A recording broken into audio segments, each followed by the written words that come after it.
Hello, everyone. Today is October the 5th, 2025, and I'm going to be reading Exodus chapter 9, and the title is The Plague on Livestock. And it reads, Then the Lord said to Moses, Go to Pharaoh and say to him, This is what the Lord, the God of the Hebrews, says. Let my people go, so that they may worship me.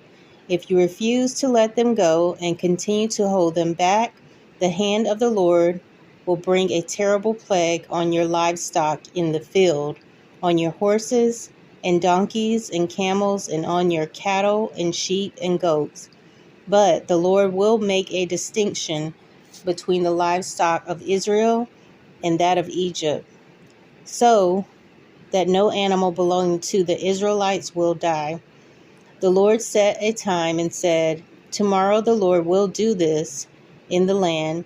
And the next day the Lord did it. All the livestock of the Egyptians died, but not one animal belonging to the Israelites died. Pharaoh sent men to investigate and found that not even one of the animals of the Israelites had died. Yet his heart was unyielding, and he would not let the people go. The next section is going to be titled The Plague of Boils, and it reads, Then the Lord said to Moses and Aaron, Take handfuls of soot from a furnace and have Moses toss it into the air in the presence of Pharaoh. It will become fine dust over the whole land of Egypt, and festering boils will break out on men and animals throughout the land. So they took soot from a furnace and stood before Pharaoh. Moses tossed it into the air, and festering boils broke out on the men and the animals. The magicians could not stand before Moses because of the boils that were on them and on all of the Egyptians. But the Lord hardened Pharaoh's heart, and he would not listen to Moses and Aaron, just as the Lord had said to Moses. And the next part is going to be titled The Plague of Hail, and it reads, Then the Lord said to Moses, Get up early in the morning, confront Pharaoh, and say to him, This is what the Lord, the God of the Hebrews, says. Let my people go, so that they may worship me. Or this time I will send the full force of my plagues against you and against your officials and your people, so you may know that there is no one like me in all of the earth. For by now I could have stretched out my hand and struck you and your people with a plague that would have wiped you off of the earth. But I have raised you up for this very purpose, that I might show you my power and that my name might be proclaimed in all of the earth. You will set yourself against my people and will not let them go.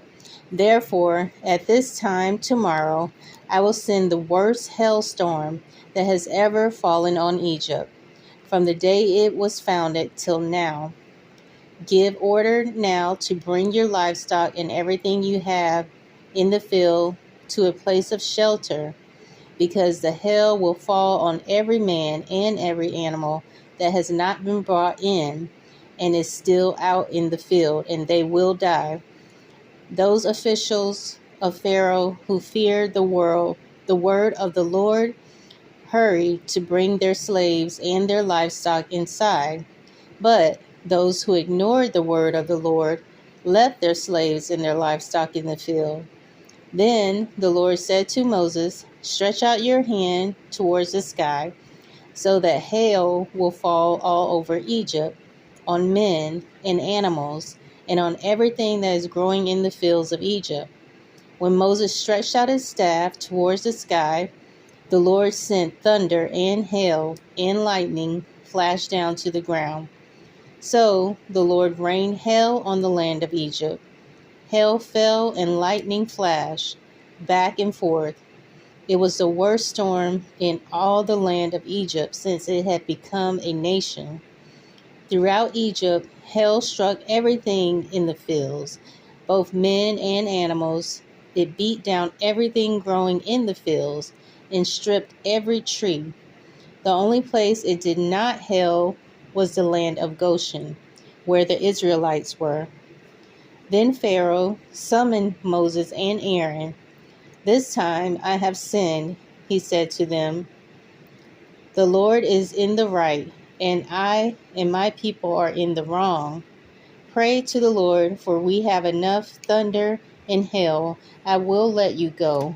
You don't have to stay any longer." Moses replied, "When I have gone out of the city, I will spread out my hands in prayer to the Lord. The thunder will stop, and there will be no more hail, so you may know that the earth is in the Lord.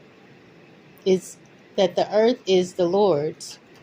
But I know that you and your officials still do not fear the Lord God."